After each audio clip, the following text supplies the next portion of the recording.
রাধা হচ্ছে কৃষ্ণের মামি আয়ন ঘোষের বউ। আচ্ছা, রাধার আয়ন ঘোষের বউ কৃষ্ণের মামি, কৃষ্ণের স্ত্রী রুক্মিণী, রুক্মিণী গেল কোথায়?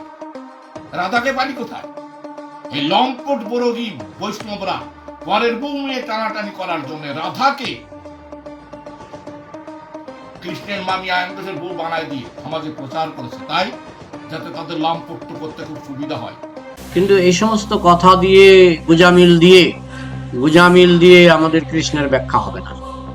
আমরা বলি কৃষ্ণ বস্ত্র হরণ করেছিলেন, এবং বস্ত্র হরণ করেছিলেন বলেই তিনি ভগবান। ওই গুজামিল দিয়ে কৃষ্ণকে ওই ঢাকার চেষ্টা করা, না না কৃষ্ণ এটা ভুল করে ফেলেছে, এটা এখন আমরা কোনো মতে ঢাকি। এই জন্যই ব্রাদার রাহুল পদ্মাবতীকে আক্রমণ করেছেন, অর্থাৎ বিতর্কের মাধ্যমে ব্রাদার রাহুল বলছেন যে আপনার এই যুক্তি ঠিক নয়। ব্রাদার রাহুল ঠিকই বলেছেন যে কৃষ্ণ বস্ত্রহরণ করেছিলেন, এটা ঠিক, এবং গোপীদেরকে বলেছিলেন তোমরা জল থেকে উঠে বস্ত্র নিয়ে যাও, এটাও ঠিক।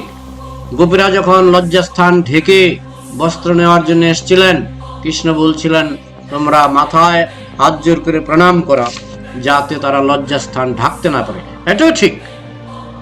তারপর আমরা কৃষ্ণকে ভগবান মানি, এবং বিশেষ করে আমরা যারা গৌড়ীয় পরম্পরার অন্তর্ভুক্ত, আমরা এসব কারণে কৃষ্ণকে আরো বেশি করে ভগবান বলে মানি।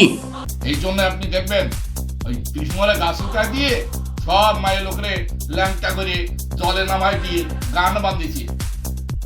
কি বাঁধিয়েছে? কদম ডালে বসে আছে কানু হারাম জাদা। লজ্জা করে না হিন্দু?